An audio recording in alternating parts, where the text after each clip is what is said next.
Assalamu alaikum wa rahmatullahi ta'ala wa barakatuh. Cette vidéo, je vais la consacrer au clavier. Il existe plusieurs types de claviers. Des claviers AZERTY, des claviers QWERTY, c'est-à-dire au lieu de A ici, on a Qulon, au lieu de Z, on a W, et le reste c'est le même. Et il y a d'autres types de claviers. Normalement, pour chaque langue, il existe du clavier. Ce clavier que nous avons devant nous, c'est un clavier français. C'est pourquoi on appelle AZERTY.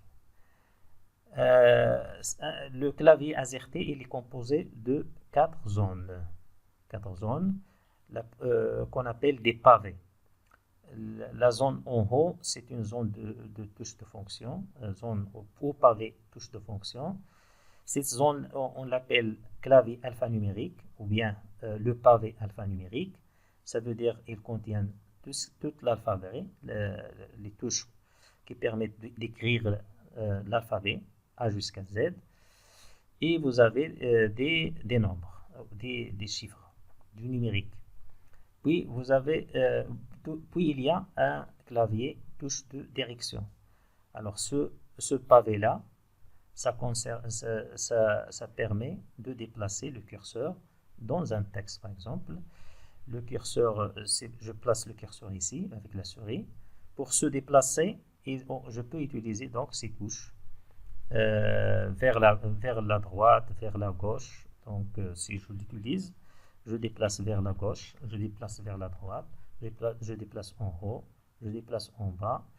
Et là, les touches pour se déplacer d'une page écran en haut ou en bas. Et cette touche-là, c'est pour mettre le curseur au début de la ligne. Je vais utiliser cette touche pour aller au début de la ligne. Vous voyez donc le curseur il est au début de la ligne. Et celle-ci pour aller à la fin de la ligne. Je vais l'utiliser, fin. Et voilà, donc le curseur il est à la fin de la ligne. Alors, le clavier numérique, c'est clair. Alors, voilà le même clavier, mais avec des couleurs. Alors, pour bien comprendre le fonctionnement d'un clavier, alors, les lettres standards, elles sont ce groupe de lettres, on les appelle des lettres standards. Ce sont des touches qu'on peut utiliser pour écrire toutes les lettres standards. Oui. Majuscule ou minuscule. Les caractères spéciaux, voilà, toutes ces touches-là, les quatre touches, puis toute cette ligne-là, on les appelle les touches spéciales. Les touches spéciales, ou bien les touches qui permettent d'écrire tous les caractères spéciaux. Donc, je répète, les quatre touches, puis toute cette ligne-là. On les appelle donc les touches spéciales. Alors, les 4 touches ici, ce sont des touches pour écrire la ponctuation, toutes les sortes de ponctuation, virgule, point d'interrogation, point, deux points, slash, etc. Le pavé numérique, c'est clair. Les touches entrée qui permettent d'aller à la ligne si vous utilisez un traitement de texte. Donc, on en a 2. Ils jouent le même rôle. Les touches de suppression. Cette touche-là, on l'appelle backspace. C'est-à-dire, elle permet de supprimer la touche, le caractère situé à gauche du curseur. Je retourne à Word pour voir comment ça marche. Alors, par exemple, je place le curseur entre T et I. Si j'appuie sur cette touche-là, c'est le T, c'est la lettre T qui va être supprimée. Je vais le faire. Voilà. J'annule. Et puis, pour supprimer, c'est le contraire. Au lieu de supprimer T, on supprime la lettre après le curseur, c'est-à-dire le I. Je vais le faire. Voilà, vous voyez que la lettre I est supprimée. Donc les deux touches permettent de supprimer des caractères, mais celle-ci, le caractère avant le curseur, celle-ci, le caractère après le curseur. Touches de modification. Les touches de modification sont les touches suivantes. La touche majuscule, la touche caps lock et la touche majuscule. On a deux touches majuscules qui jouent le même rôle. Les touches de déplacement, je les ai expliquées tout à l'heure. Touche d'échappement, il y a une seule touche d'échappement. Ça permet d'annuler une opération, mais on l'utilise rarement dans le Microsoft Word. Touche de fonction, le fonctionnement de ces touches dépend du logiciel que vous utilisez. Normalement, la majorité de ces touches, on ne les utilise pas dans le Microsoft Word, excepté F1 pour afficher de l'aide, ou F4 qui va donc répéter la dernière opération que vous avez tapée. Alors, essayez de le faire. Sauf que si vous utilisez les ordinateurs portables, ça a un rôle, un autre rôle. Par exemple, c'est pour afficher c'est pour afficher l'écran. C'est pour afficher l'écran, par exemple. Et ça dépend même des ordinateurs portables. Touche pour raccourci. Alors, les raccourcis clavier, pour faire des raccourcis clavier, on peut utiliser si le touche contrôle qui joue le même rôle, ou bien cette touche-là qui est la touche Alt. Alors, par exemple, un raccourci clavier qu'on peut utiliser sous Word, c'est CTRL S. C'est-à-dire, j'appuie sur CTRL, puis S, et je lâche. Alors ça permet d'enregistrer le document qu'on écrit. Un autre raccourci clavier, pour imprimer un document, vous appliquez sur CTRL, puis P. Par exemple, c'est pour print. CTRL S, c'est pour sauvegarder. Et il y en a d'autres raccourcis clavier. Bon. Si vous voulez voir tous les raccourcis clavier qu'on utilise avec Microsoft Word, vous cherchez sur Internet, il y en a des dizaines de raccourcis clavier qui vont donc simplifier l'utilisation de ce logiciel. Alors, touche tabulation, voilà, la touche tabulation, c'est une touche spéciale. Qui permet par exemple dans Microsoft Word de se déplacer d'un ensemble d'espaces. Donc c'est pour marquer un groupe d'espaces, des espaces en général, un groupe de des espaces. Et ça a un rôle très intéressant, par exemple si vous voulez écrire sur une ligne des choses espacées de la même espace. Touche Windows, voilà, ça c'est pour afficher le menu Windows. Là c'est le mode insertion ou réécriture, et il y en a d'autres touches. Alors, pour savoir les noms de quelques touches de clavier, par exemple, ici, c'est une touche qu'on appelle tab ou tabulation, ça dépend des claviers.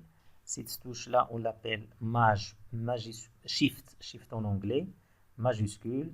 Les deux touches contrôle, la touche Windows, la touche Alt ou Option, lorsque vous utilisez un Macintosh, on l'appelle Option.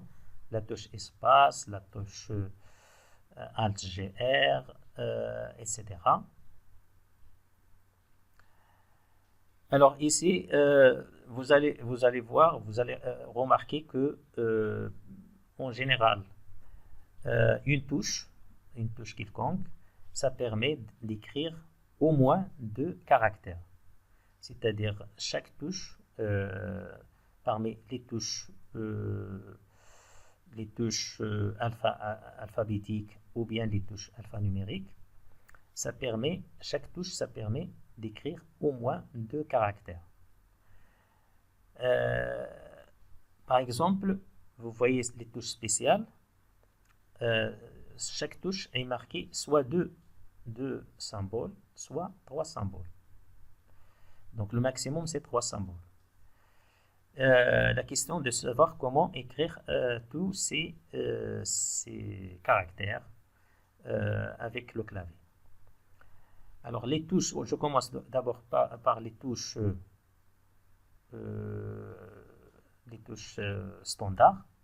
Alors les touches standards, vous voyez que ces touches-là, on a écrit l'alphabet en majuscule. Mais remarquez qu'il est écrit en haut à gauche. Toutes les lettres que vous voyez ici, ils sont écrits en majuscule et puis ils sont placés sur chaque touche en haut à gauche. Alors on va regarder par exemple n'importe quelle touche ici. Prenons par exemple cette touche. Alors sur cette touche, on a marqué 3 symboles.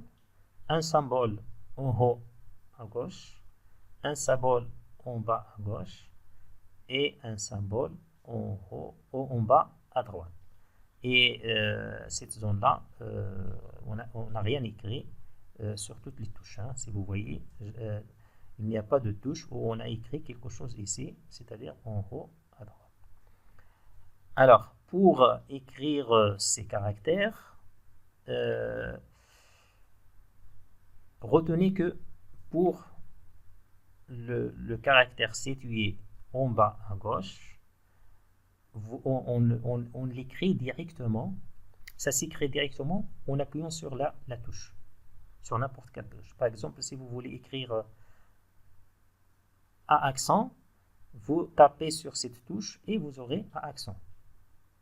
Si vous voulez écrire E accent aigu, vous appuyez sur cette touche et vous aurez accent aigu directement, sans faire rien du tout.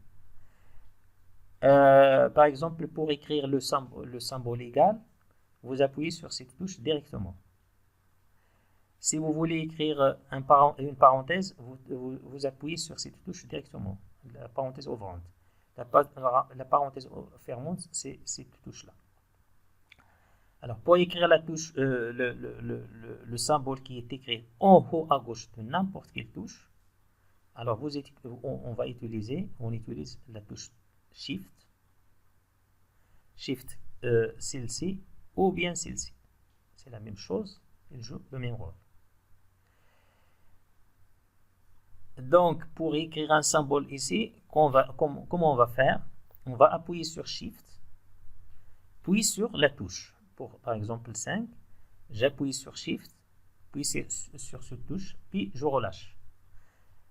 Alors, je commence par Shift, j'appuie sur Shift, je ne relâche pas, je touche sur la touche 5 et je relâche les deux, pardon, et j'aurai le chiffre 5. La même chose ici pour 0. Alors, vous allez me dire à quoi ça sert cette touche-là, la touche Caps Lock. Oui. Alors, la touche Caps Lock, lorsque vous appuyez une fois sur la touche, alors vous pouvez écrire tous les symboles qui sont situés en haut à gauche de n'importe quelle touche. Et c'est pour cette raison-là que nous avons que sur les claviers, vous avez de l'alphabet écrit en majuscule. C'est-à-dire, lorsque vous appuyez sur ces touches-là, vous pouvez écrire toutes les majuscules des lettres de l'alphabet. Mais pour annuler l'effet de cette touche, vous devez cliquer soit sur la touche, soit sur la touche Shift. Et vous remarquez, lorsque vous tapez sur cette touche, un voyant Caps Lock s'allume au niveau du clavier alphanumérique. Alors, lorsque vous tapez une fois, vous aurez un voyant ici qui s'allume. Si vous tapez une deuxième fois, il s'éteint, c'est-à-dire en ce moment-là, lorsque vous tapez sur les lettres, vous aurez des minuscules. Alors là, on n'a pas écrit de minuscules ici, c'est-à-dire on n'a pas écrit petit a ici, petit z là. Là, c'est pour éviter le redondement. Alors, donc, même si on n'a pas écrit petit a ici, donc lorsque vous cliquez directement sur cette touche, vous aurez petit a, petit z, petit e, petit r, etc. Si vous cliquez sur Shift et puis la touche, vous aurez A majuscule. Ou bien, si vous tapez sur Caps Lock, vous aurez toutes les lettres en majuscule. Mais il faudrait annuler l'effet de cette touche. Alors, la troisième touche, c'est-à-dire la touche, le troisième caractère, c'est-à-dire le caractère qui est écrit en bas à droite de chaque touche. Alors pour écrire ce caractère, on utilise donc évidemment cette touche-là qui est Alt-GR. Alt-GR.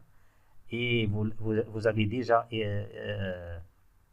écrit le symbole A commercial, c'est-à-dire arrobas. La même chose pour, par exemple, anti-slash, vous devez utiliser Alt-GR. Pour la barre verticale, Alt-GR. Pour le crochet ouvert, pour l'accolade, pour dièse, et pour l'accolade fermante, pour le crochet fermant, pour ce symbole par exemple, là vous utilisez donc le Alt-GR. Alors comment le faire? Vous appuyez sur Alt-GR, puis sur la touche, et puis vous relâchez. Alors il y a par exemple ici des caractères spéciaux qu'on place sur les lettres. Par exemple, là, c'est l'accent circonflexe. Et ces deux caractères-là, on va les placer sur un autre caractère. Par exemple, sur la lettre E. Alors, si vous voulez placer chapeau sur chapeau ou bien accent circonflexe sur la lettre E, qu'est-ce que vous allez faire? Alors, déjà, le chapeau, il est placé en bas à gauche de la touche, de cette touche-là. Donc, on va appuyer sur la touche directement. Et puis, là, sur l'écran, vous allez ne voir rien du tout. Sur l'écran, on ne voit rien du tout. Puis, vous cliquez sur la lettre E. À ce moment-là, vous aurez la lettre E avec le chapeau. La même chose que les deux points ici, c'est-à-dire qu'on appelle tréma, qu'on place par exemple sur le I ou bien sur le A, ou bien sur Y, ou bien sur E. Alors, pour écrire par exemple Saïd, le I contient toujours les deux points. Alors, pour ce faire, vous remarquez que là, le symbole, il est en haut, à gauche, à droite. Donc, il faut utiliser soit un Shift, soit cette Shift, soit celle-ci. Donc, on appuie sur Shift, puis on appuie sur cette touche-là, et puis on appuie sur I. Alors, je vais le faire sur Word, par exemple. Alors, je vais, par exemple, écrire E chapeau. Donc, directement, je vais appuyer sur cette touche. Voilà. Je l'ai fait, mais vous remarqué que j'ai rien. J'appuie sur E et vous avez donc la touche E avec le chapeau. Pour écrire I avec deux points là-dessus, c'est-à-dire tréma, alors on a dit que là, les deux points, ils sont situés en haut à gauche, donc je dois utiliser soit cette touche, soit celle-là, c'est-à-dire Shift. Alors je vais appuyer sur celle-ci, j'appuie sur celle-ci, je ne relâche pas, je vais appuyer sur cette touche, là voilà, je l'ai fait. Pour l'instant, rien ne s'affiche. Je vais appliquer sur I. Je n'ai pas relâché le Shift. Je vais appliquer sur I. Je relâche. Voilà donc le I avec les deux points. Je répète. Alors là, j'ai fait une petite faute parce que j'ai écrit le I majuscule avec les deux points. Pourquoi? Parce que je n'ai pas relâché le Shift. Maintenant, je répète. Donc, je vais appuyer sur Shift. Voilà. Maintenant, j'ai appuyé sur Shift. Je vais appuyer sur sur cette touche-là, pour avoir les 2 points, c'est-à-dire tréma, je relâche tout, hein. Mes mains sont libres, et puis je tape sur I. Voilà, maintenant, j'ai un I minuscule avec les 2 points sur le I. Je répète, par exemple, pour mettre les 2 points sur A, Shift, cette touche, donc j'ai tapé sur Shift et puis sur cette touche, rien ne s'affiche, j'appuie sur petit A, sur A, pardon, et j'aurai les deux points sur A. Voilà. Donc, pour écrire n'importe quel caractère du clavier, il faut regarder la touche. Alors, si le caractère est écrit en bas à gauche, j'appuie sur la touche directement. Si le caractère est écrit en bas à droite, je vais utiliser Alt-R avec la touche. Si le caractère est situé en haut à gauche, je vais utiliser soit Shift, comme ça, soit je peux appuyer sur Caps Lock, puis j'écris le caractère et j'annule l'effet de Caps Lock. Voilà, c'est tout. Merci et à la prochaine vidéo.